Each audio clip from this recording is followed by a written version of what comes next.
Hey, Truth Seekers, welcome back. Zach here. This video is a thank you to the channel Stinky Cash.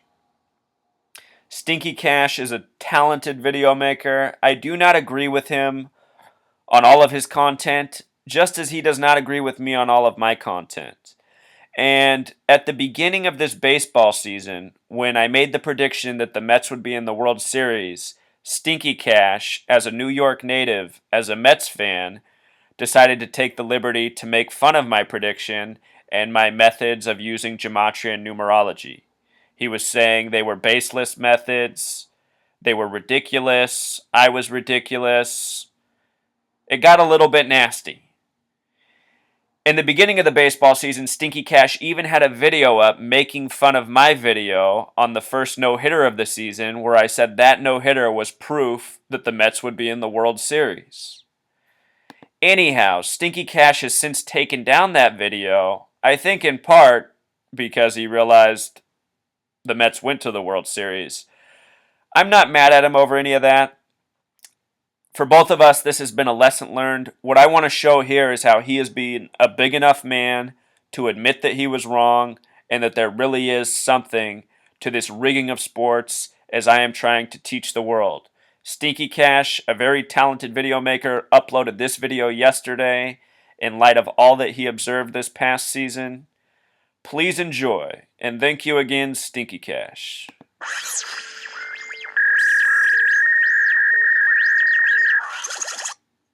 Hey guys, StinkyCash here. Today I want to talk about the Major League Baseball World Series and whether or not professional sports are rigged. Okay, everybody who knows me knows that I love baseball, I grew up with it, and I'm a huge Mets fan. Now there's another YouTuber out there who goes by the name of Zachary K. Hubbard, and he does all this great work with gematria and uncoding all the numerology hitting throughout history and the news media headlines and even sports. And he I just got to pause right there. It's nice to hear him say that I do great work. At the beginning of the baseball season, he certainly didn't think my work was great.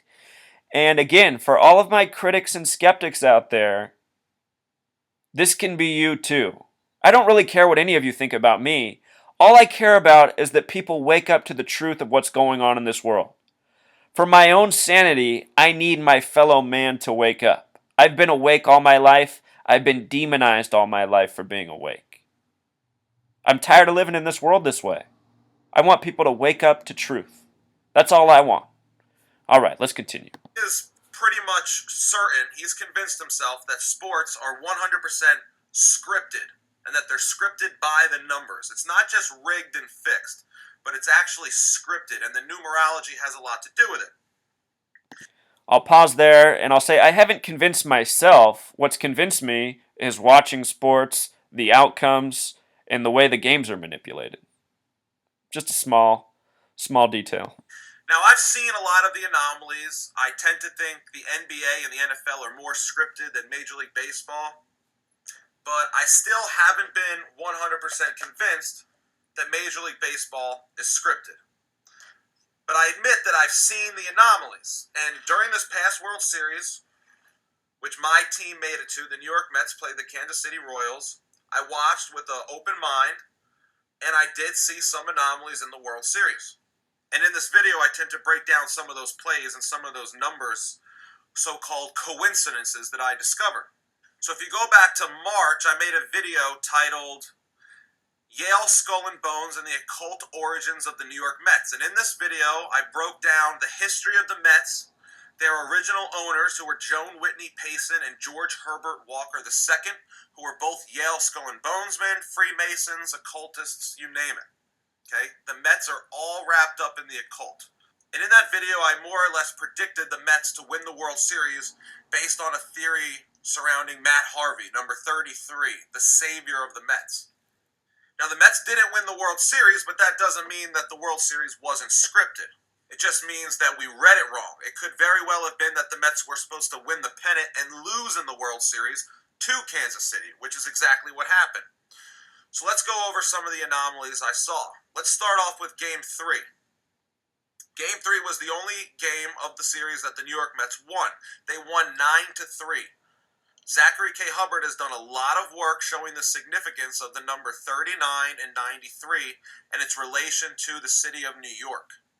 This was the only game the Mets won, and the game time officially was 3 hours and 22 minutes, or 3-2-2, which is the number of Yale Skull and Bones. So it would make sense that a team who was founded by members of Skull and Bones would win with a game time of 3-2-2. That's pretty perfect. Now in this game, the captain of the New York Mets, David Wright, hit his first and only World Series home run. But look at this pitch that Wright hits out of the ballpark for a home run. Boom! That pitch was right down the middle. Center, belt high, right down the middle. You couldn't have placed that ball on a tee any better for Wright. If this game was scripted and Wright was supposed to hit a home run in this at-bat, that's exactly where the pitcher would throw the ball. Right down the middle, belt high. Here you go, David. I'm placing it on a tee for you. Knock it out of the ballpark. It could have just been a mistake. The pitcher could have just missed his spot. It could have just been a bad pitch. But either way, that is the most perfect pitch I've ever seen to hit out of the ballpark. The pitch is elevated. It's at the belt. It's easy to drive over the wall. You can't deny this. The other anomaly I saw in this game was that the last play of the game was a ground ball hit to David Wright, who made the last out. The announcer, Joe Buck, even made a comment saying, "Isn't this fitting that the last out of the game should be hit to David Wright?"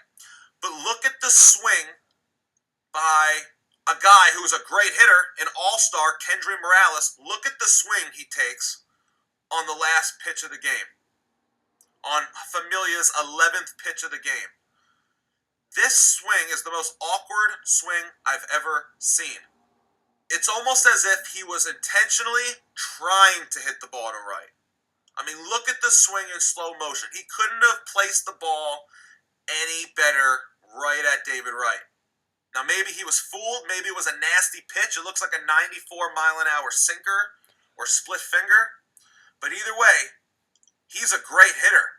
And that swing looked awkward as hell, and it sure as hell looked like he was intentionally trying to hit the ball directly at David Wright, as if it was scripted that David Wright, the captain of the Mets, who had hit the home run early in the game, was supposed to make the last out of the game.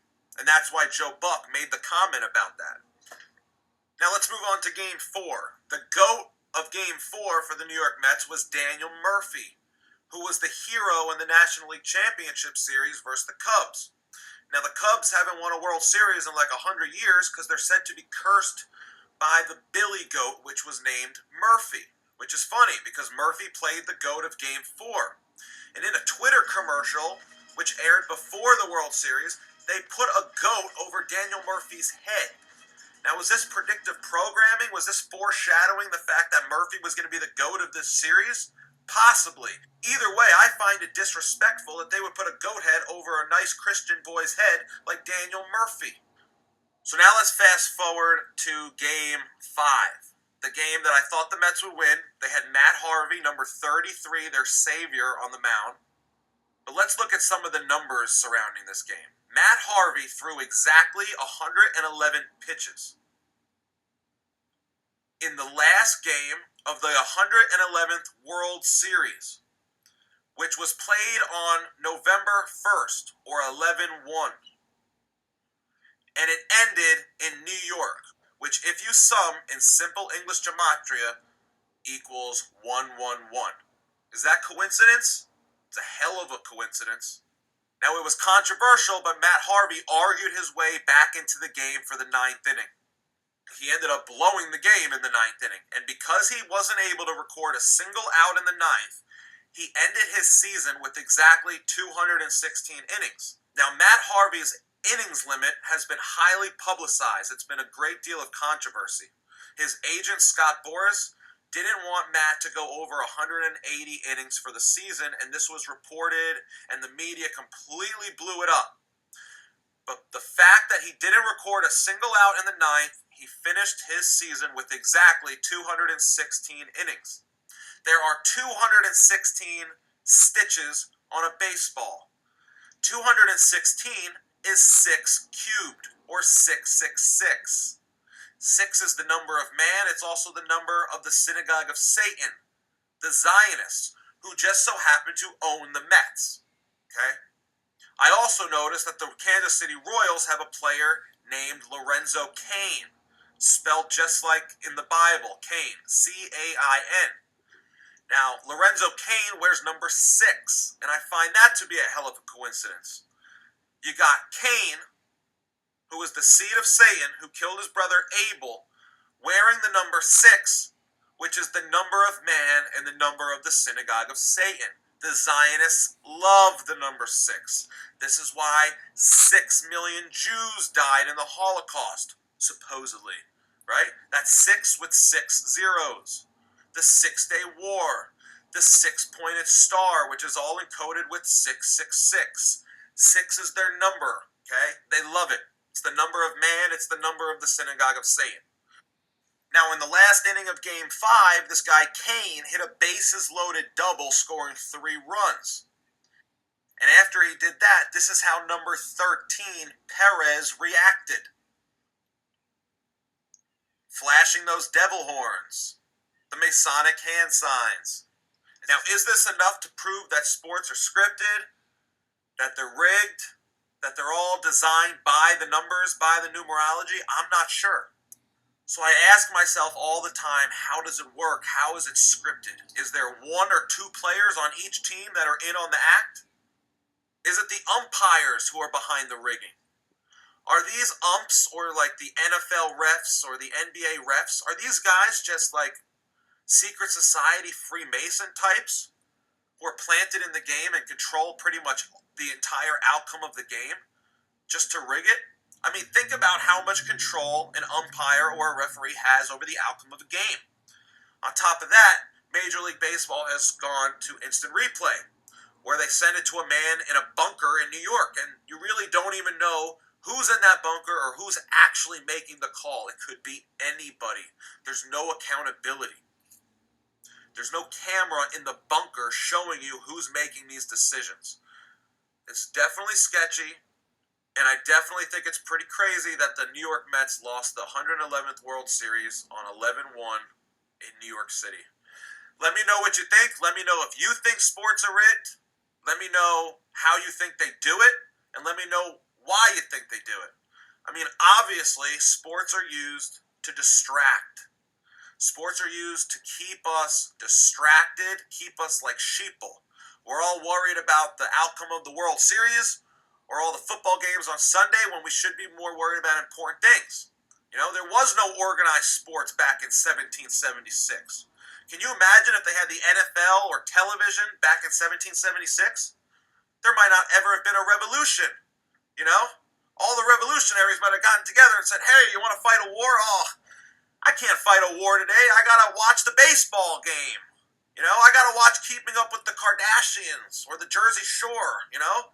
What would I do if I didn't find out what happened to Snooki this week? This is why nothing gets accomplished in the modern era, okay? The thing is, though, professional sports can be used to distract us even with it not being rigged. So I'm really on the fence with this. That's all I got for you on the World Series. Please leave me your feedback and let me know what you think.